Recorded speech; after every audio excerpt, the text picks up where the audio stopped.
दोस्तों नमस्कार। महंगाई आज सबसे बड़ा मुद्दा बना हुआ है। देश में तेल के दाम अब किसी से छुपा नहीं है। पेट्रोल पंप पर जाते हुए हर व्यक्ति वो तस्वीर देखता है जो मोदी जी ने हर पेट्रोल पंप पे लगाई हुई है और वो सवाल पूछता है कि क्या कारण है कि कोरोना काल में तेल की इतनी वृद्धि हो रही है, ऊपर से गैस के दाम भी महंगे हो रहे हैं। इसी को लेकर राहुल गांधी ने ट्वीट किया है और राहुल गांधी ने कहा है कि मोदी माया का ऐसा प्रभाव, बस जुमलों का ही गिरा है भाव। उन्होंने एक वीडियो भी बनाया हुआ है, आपको समझ में आएगा उस वीडियोग्राफ के ज़रिए कि किस तरह से गैस महंगी हो रही है इस देश में।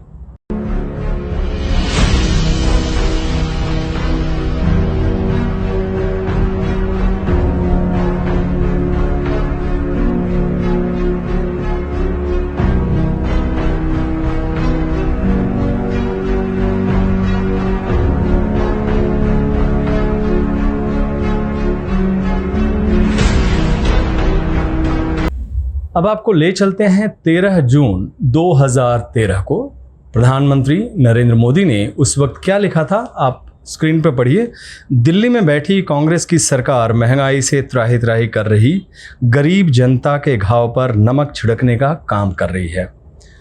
इसके बदले में लोगों ने ट्वीट को चेंज किया और लिखा कि दिल्ली में बैठी भाजपा की सरकार महंगाई से त्राही त्राही कर रही, गरीब जनता के घाव पर नमक छिड़कने का काम कर रही है। अब आपको समझना होगा कि इस कोरोना काल में जहां एक मुसीबत है, महामारी की मुसीबत है, और ऐसे समय में लोगों के पास पैसे नहीं है, बेरोजगारी का मुद्दा हावी है, महंगाई और चरम सीमा पे बढ़ गई है। इसको पूरी तरह से जानने के लिए आपको ले चलते हैं कांग्रेस प्रवक्ता सुप्रिया श्रीनेत के पास। मोदी सरकार ने एक बार फिर आज सवेरे घाव पर नमक छिड़कने, घाव पर नमक रगड़ने, लोगों को और व्यथित और परेशान करने का मन बना लिया है। क्योंकि और किसी भी तरह से यह समझ ही में नहीं आ रहा है कि कैसे एलपीजी सिलेंडर का दाम आज 25 रुपए बढ़ाया गया है। ये घाव पर नमक छिड़कने के अलावा कुछ नहीं है। और क्योंकि बहुत बार समझ में नहीं आता कि दाम कितना ज्यादा बढ़ रहा है, पिछले 6 बढ़ोतरियों में 240 रुपए दाम बढ़ाया गया है। मैं यूपीए की तो बात ही नहीं करूंगी, जब गैस का सिलेंडर 300 से 400 रुपए पे बिल जाता था। इस सरकार में भी नवंबर 2020 में, और आप सबकी याददाश्त को एक बार पुनः जागृत करते हुए, नवंबर 2020 में गैस का सिलेंडर 594 रुपए था और बढ़ते बढ़ते वो सिलेंडर 1 जुलाई को 834 रुपए पे आ गया है। और ऐसा क्यों हो रहा है? क्या ये सिर्फ इंटरनेशनल प्राइसेस की वजह से है? ये भी बिल्कुल गलत है और अभी हम 2 मिनट में आपको बताएंगे ऐसा क्यों है। लेकिन ऐसा प्रतीत होता है कि जो गरीब हैं, जो निम्न आय के लोग हैं, जो मध्यम वर्ग के लोग हैं, जिनके वोट की बदौलत इस सरकार की सल्तनत चल रही है, कहीं ना कहीं उनकी पीठ में छुरा घोंपने का काम हुआ है।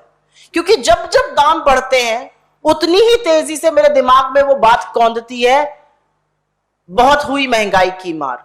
सच तो यह है कि हाथ जोड़कर आज बार बार कहने का मन करता है, बहुत हुई महंगाई की मार, बस करो मोदी सरकार। और यही सच है। 25 रुपए एक साथ बढ़ा देना, और पिछले 6 बारों में आपने 240 रुपए बढ़ा दिए। आप ही के टाइम पर अभी नवंबर में 594 का मिल रहा था, अब 834 का है। और ये मैं इसलिए कहती हूं क्योंकि ये प्रहार और भी बड़ा हो जाता है, ये पीड़ा और भी ज्यादा हो जाती है, ये महंगाई की मार और भी बढ़ जाती है, क्योंकि देश अभी एक बहुत बड़े आर्थिक संकट से जूझ रहा है। अभी महामारी से तो देश जूझ ही रहा है, लेकिन मंदी से, और मंदी की वो मार से पूरा देश जूझ रहा है। चाहे वो 23 करोड़ लोग हो जो गरीबी की सीमा रेखा के नीचे चले गए हैं, चाहे वो 1 करोड़ नौकरियां हो जो नष्ट हो गई हैं, चाहे वो 97% देश की जनता हो जिसकी आय, जिसका वेतन कम हो गया है, चाहे वो पूरे देश के वासी हो जिनका पर कैपिटा जीडीपी पहली बार 1 लाख रुपए से नीचे पहुंच गया है। उन सब लोगों के प्रति यह सरकार इतनी उदासीन है कि लगातार चाहे पेट्रोल और डीजल के दाम हो, और पेट्रोल 100 के पार है, डीजल में होड़ लगी हुई है किसी तरह से 90 पार करने की, कई जगह पार कर चुका है, 100 के शतक की तरफ बढ़ रहा है। और एलपीजी का जिस तरह से दाम बढ़ाया जा रहा है, ये कहीं ना कहीं सरकार की उदासीनता को ही दिखाता है। और क्या यह सरकार विवश है ऐसा करने के लिए? ऐसा बिल्कुल भी नहीं है। मैं एक छोटा सा आंकड़ा आपके सामने रखती हूं। हमारा जो एलपीजी का दाम होता है वो सऊदी अरामको के हिसाब से तय होता है। सऊदी अरामको के हिसाब से मार्च के महीने में उनका जो दाम था, उनकी जो रसोई गैस का दाम था, वो $587 प्रति मेट्रिक टन था। $587 प्रति मेट्रिक टन। तब हमारे यहां दाम 814 रुपए थे। आज जब वो 587 घटकर 523 हो जाता है, हमारा एक्सचेंज रेट रुपी वर्सेस डॉलर का 74 रुपए 35 पैसे होता है। इन दोनों को मिलाकर आज रसोई गैस का दाम होना चाहिए 552 रुपए। मैं एक बार फिर से रिपीट कर देती हूं, एक्सचेंज रेट 74 रुपए 35 पैसे पर है। सऊदी अरामको की रसोई गैस का दाम, जिससे कि हमारा दाम तय होता है, वो 587 रुपए से घटकर 523 रुपए पे आ गई है। उसके बाद भी जिस गैस के सिलेंडर का दाम 552 रुपए होना चाहिए था, वो आज 834 रुपए क्यों है? यहां पर मुनाफाखोरी कौन कर रहा है?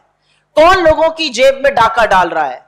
और सच तो यह है कि इतने आर्थिक संकट से जूझते हुए इस देश के लिए जरूरत थी कि आप देश के लोगों की जेब में पैसा डालिए, और बजाय वो करने के आप डाका डाल रहे हैं। और क्योंकि बहुत शौक है प्रधानमंत्री जी को और वित्त मंत्री जी को लोन मेले लगाने का, मेरी हाथ जोड़कर गुजारिश है इस सरकार से, वित्त मंत्री से, ईंधन के मंत्री से और प्रधानमंत्री से, एक लोन मेला और लगवा दीजिए, एक प्रावधान और कर दीजिए कि लोग अब लोन लेकर अपनी गाड़ी में पेट्रोल और डीजल भरा सके, लोन लेकर 2 एलपीजी के सिलेंडर खरीद सकें। यह जरूरी है। और अगर आप ऐसा नहीं करिएगा तो बहुत मुश्किल हो जाएगा।